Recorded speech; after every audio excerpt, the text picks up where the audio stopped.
Today on the show, we are honored to welcome Dr. Bushra Anjum, a powerhouse in the world of data science, AI, and tech advocacy. She's the head of data science at the EdTech startup NoRedInk, where she leads talented teams building tools to improve how students write, think critically.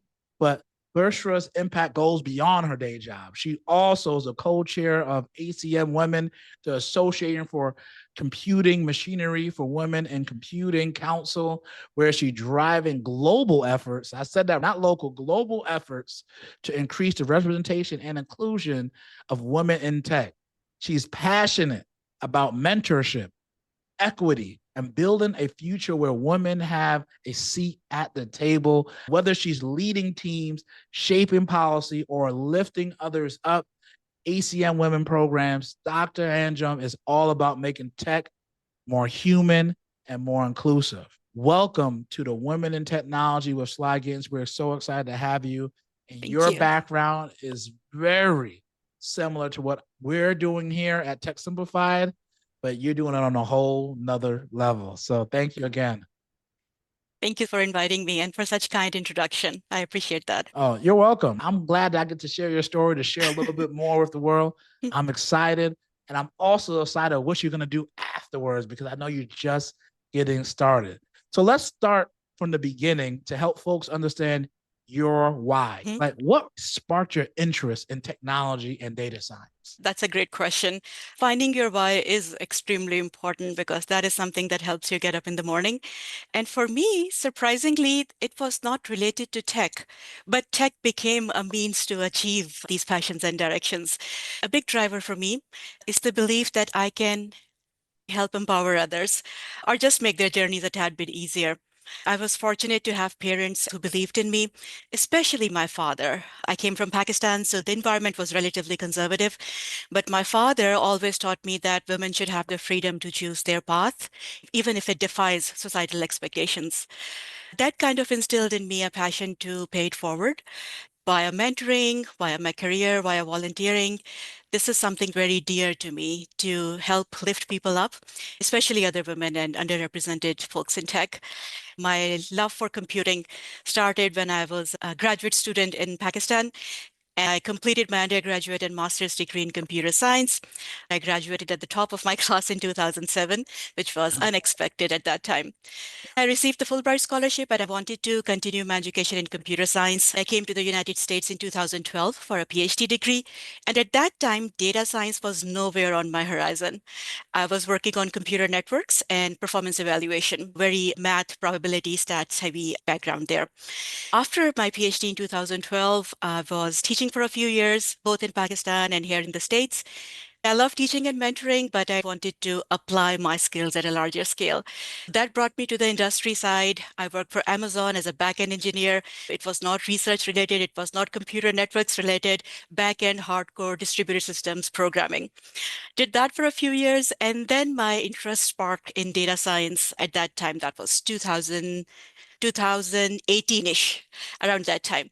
So I'm, again, pivoted field, started looking at data science. I did a lot of learning myself from courses, from books, from videos, built up my background in machine learning, and moved towards data science full time. Worked as a senior data scientist and then moved into management.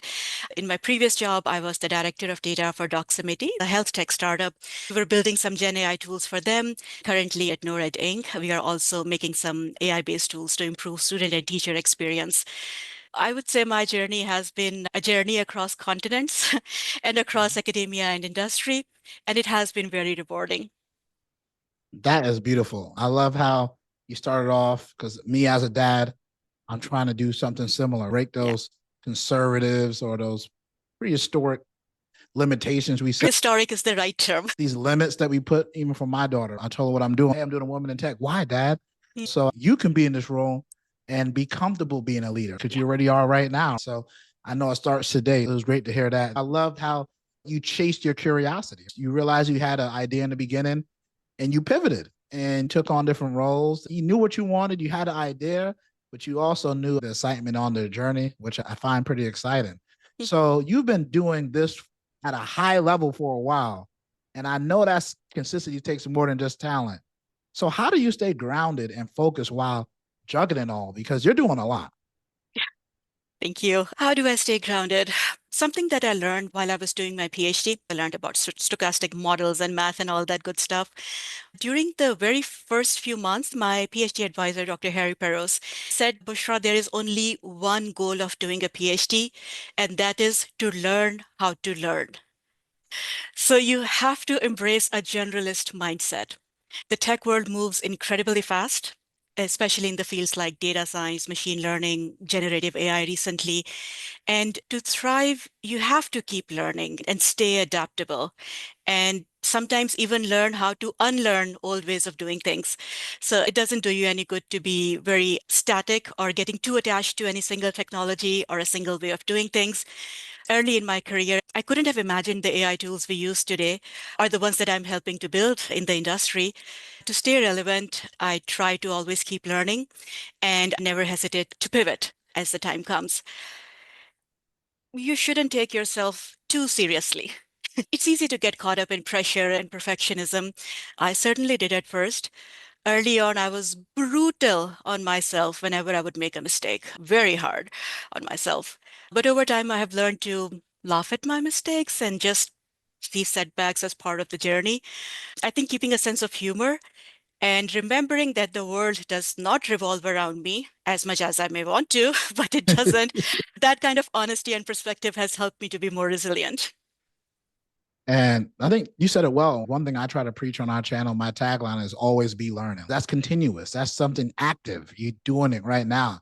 And to hear someone who has a PhD, who has all these accolades, and you're doing this now, please embrace it.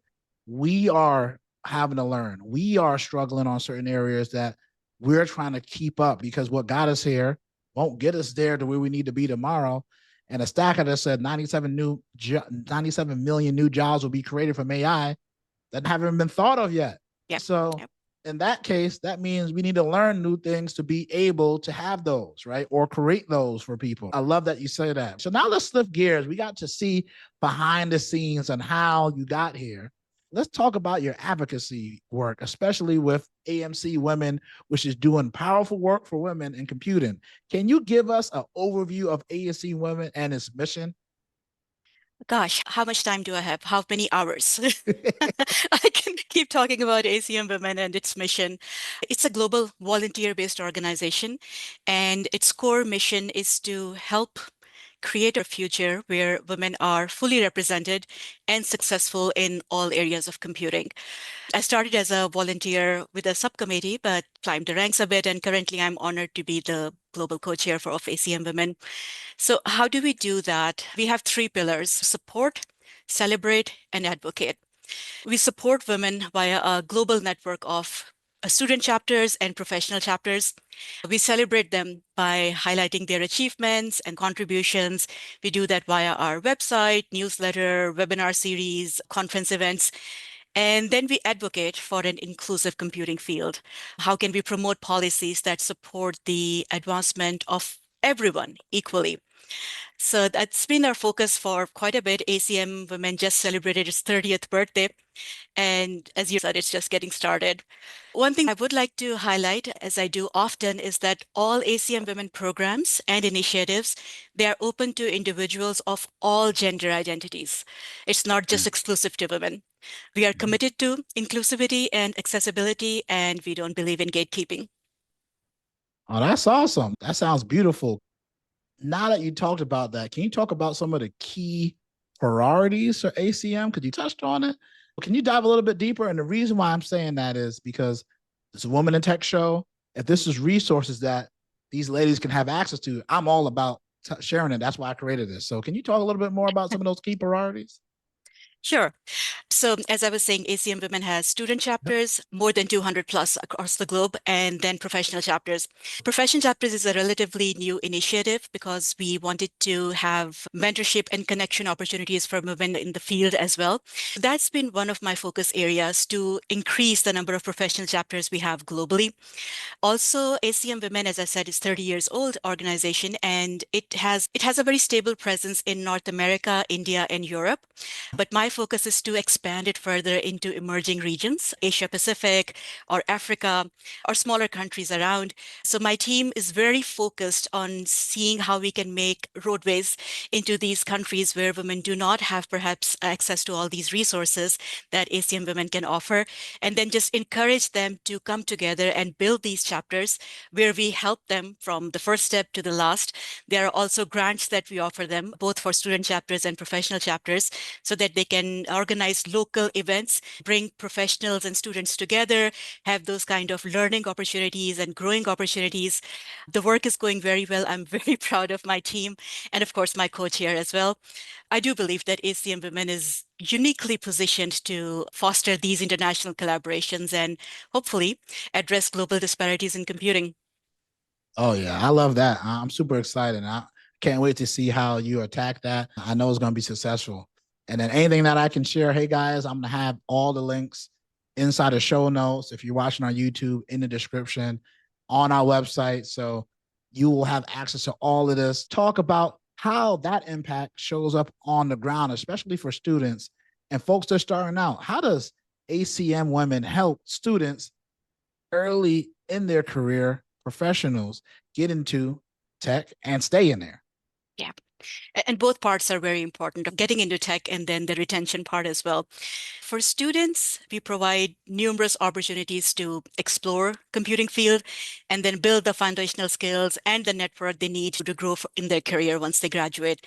Our student chapters organize workshops, coding competitions, tech talks, networking and outreach events. The basic idea is to introduce young women to as many exciting possibilities within technology as possible. We also have a webinar series. It's called Celebrating Technology Leaders, not unlike this series that I'm a part of, which made me so excited to come here. We also feature women and non-binary technologists who have been in the field for a while, their journeys, their struggles, what we can learn from their experience.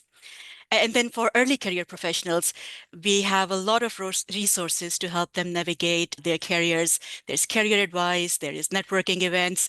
So basically, we focus on fostering this supportive community where women can find mentorship, share experiences freely, and address the challenges they might face in the industry. It's very important to provide those safe spaces, and it's very important to let women know, whether students, early career professional, or any stage professional, that they are not alone. The struggles they might be facing, others are facing too, and together we can make progress. Yeah, I think that's beautiful because I think safe spaces is something that sometimes don't grab the headlines, but Yeah. you feel comfortable being able to speak. And I think we can't take for granted that sometimes people don't have that. So having young women there, I can see how you can really get someone to come out of their shell and achieve their full potential. Because I know for me, I was able to find Black men in tech. And then I was able to find people who were doing that. I had mentors at work who were Black, whether it was white women or Yeah. men, who Yeah. would put me underneath their wing and say, Slide, you good. Let's polish up on these areas. Let's focus on this. Did you think about doing this? How about you go learn this? Like you're good in that, but you could be better. And then those conversations helped me because now it showed me like, all right, I belong in these rooms. Definitely, I love that part of it and continue doing that because I remember I even attended some women events that I was able to be an ally in there and just stay in the back and some of the conversation they had. And I realized how important it was. And even from sometimes I told myself, maybe let me go to some other events, maybe these one-on-one events. They need to have that without me in the room because are they able to fully let themselves go, even though I'm an ally? Sometimes you got to know when to do that. Yeah. And this goes perfectly into the next question. A big part of staying in tech is having the support.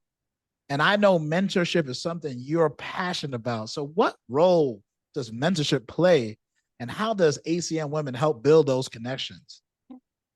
Thank you for being an ally.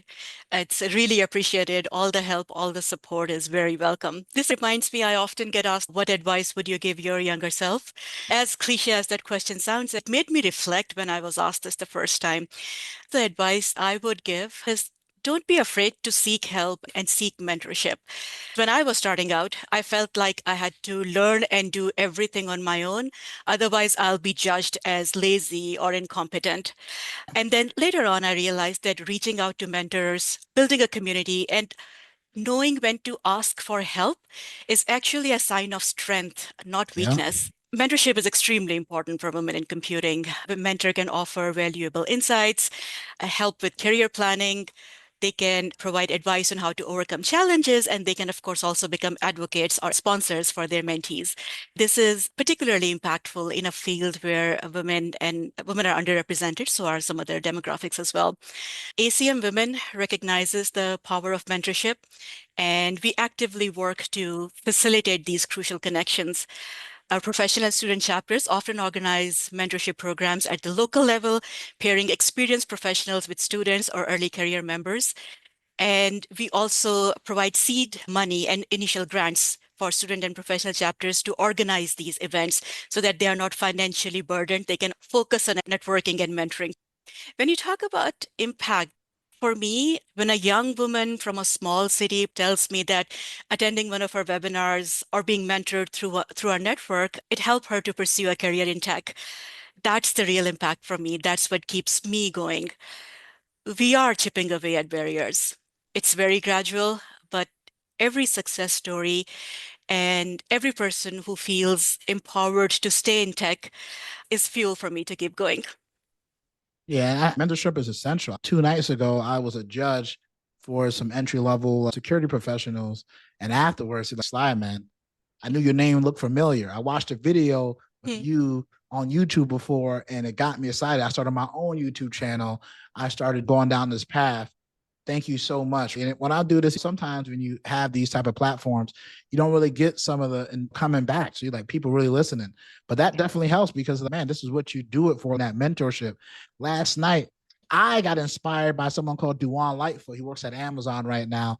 And he still has a YouTube channel called Lav Every Day. I was studying for my CCNT, then my CCNA, and I came across one of his videos and I resonated completely with him. I started going down the path. Even though I switched from network engineering, that was some of the building blocks I needed to see because sometimes I didn't have any direct people in my life who were doing that. So I had to find role models outside, and that helped me out on my way. And like you said, mentorship sometimes for me is like, I should be able to do that myself. Yeah. Why do I need to call you right now and where I could do it? But now I'm realizing, wait a minute, you have so many trials and tribulations for a lifetime. If I can get 10 minutes with you, you can probably shave me 15 books and get me along the path. And you might actually have a relationship. Hey, so what you doing? You want to go on leadership? You're talking to the wrong person, talk to this. And that could be the little redirection that helps me get to my dreams quicker and sooner. So yes, if you can get a mentor, it's great. And also know the difference between a mentor and a sponsor, because those are two different things. Because you might have a mentor who won't sponsor you or don't have the power to. So how do you get those type of things? Those are things I like to talk about here as well. So I'm glad. I'm fired up, and I want this to be the best part, how to get involved. I already know people at the edge of their seat or they in the car, they smiling, they can't control it. And they don't want everybody, like, they looking around. Does everyone know why I'm so happy? Because they want to know, where should they start if they want to join and support ACM women? Oh, let me add a comment to what you said about mentors versus sponsors. One of my favorite books is by the leadership coach, Joe Miller. She put the difference very well. One of the lines that I remember is that mentors talk to you, sponsors talk about you. That helps you figure out which kind of help you need. How to get involved with ACM Women? We'll be beyond thrilled to have any of you, all of you, to come and volunteer for ACM Women. The best place to start is our website, women.acm.org. It's the central hub for where you can find information about our mission, various programs, how to become a member, open leadership positions. If you are a student, I hope that you are in an area where there is an ACM Women student chapter you can join. But if there isn't, That's your opportunity to start one yourself. Reach out to us and we'll help you step by step to create that community in your university. If you are a professional or anyone interested in supporting women in computing, you can become a member of our ACM Women Professional chapters. And membership provides access to resources, conference grants, and then just this opportunity to connect with a global network of like-minded individuals. I would really encourage everyone to follow us on our social media channels or subscribe to our newsletter. All these links I kindly agreed to share with you. Whether you are a student, an experienced professional, or simply someone who believes in supporting women in technology, even if technology is not your field, there's a place for you in ACM Women. All genders, all backgrounds, equally welcome, and we would love to have you join our community. Oh, that's awesome, man. I'm pumped. Yeah, guys, don't worry about this. It's going to be there for you. You're going to have those links. You don't have to go far. I got you. But before we go, I got one more question, and then we're going to wrap it up for women and underrepresented folks listening who want to grow in tech. What advice would you give to someone trying to stand out and level up right now? If everything going on with AI, people are getting nervous. Will I have a job? And if I do have a job, how do I keep that job? So, do you got any thoughts about that? As you were asking the question, so two things comes to mind. One is what we have already touched upon, the generalist mindset. Don't get too attached to what you know or what you like. Just be open to learning new things. And the other thing is how to learn those things or how to even know what to learn. I would highly encourage you to step up and volunteer with a tech organization. There are many other volunteer-based organizations doing good work in this computer field in general. And when you volunteer, it helps you on two levels. On the professional level, you get connected to people, your network grows, it broadens your perspectives on what's going on, what are the challenges, what are the opportunities. But also at a personal level, it's very fulfilling to be able to mentor someone or create an opportunity where people can come together and share ideas and help each other. One thing that I often hear from young women and men is that, oh, volunteering, but we have nothing to give. We are just students starting out. No, you don't realize you have the most to give because you have time and you have energy. And these are the two things that makes a fantastic volunteer. As you grow more in your career and journey, these things become less available. If you have energy, volunteer for some computing organizations. It will be deeply satisfying and keep you well informed on what's going on at the edges of technology.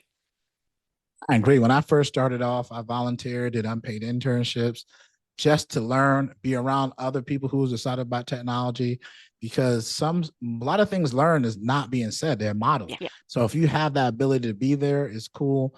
How do you have this conversation when a student or someone comes up to you? I'm not being paid for it. Why should I volunteer?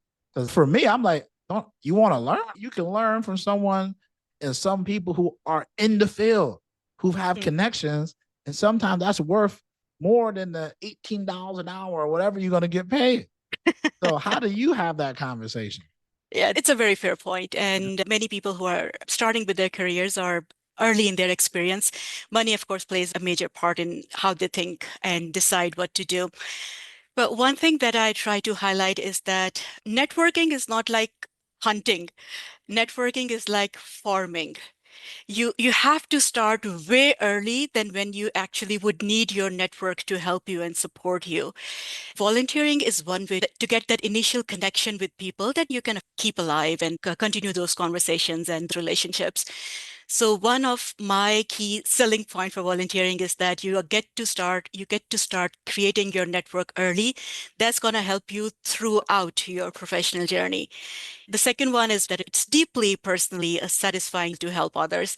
And when you know that you are doing other without any ulterior motives or without getting paid for it, that just lifts you up, man. That's what makes me happy. Yeah. I love my day job, but what really gives me satisfaction that I'm a worthy human being to have occupy space on planet Earth. These Yeah. are the kind of things that matter to me, and I'm sure to many other people. Yep. And I can't agree more. This is a Saturday. I'm not getting paid for this. This is all out of the love and energy and just want to give back and say, being a human that gives back and shares, that drives me, that fulfills me in ways that monetary value can't. measure. That's such solid advice. And honestly, it sums up everything you shared so well today. And these are some of the key things I got from it. Lead with intention, build values, and stay curious. Bushra, thank you again for your time today and your insight and your leadership. This was a powerful, exciting, and everyone listening, don't forget, always be learning. Thank you so much for having me on your podcast, Sly, and thank you for all that you do to encourage women to enter and thrive in the technology field. I'm sure your daughter is and will continue to be very proud of you. Thank you so much. See you next time on The Woman in Technology with Sly Gittens. Peace.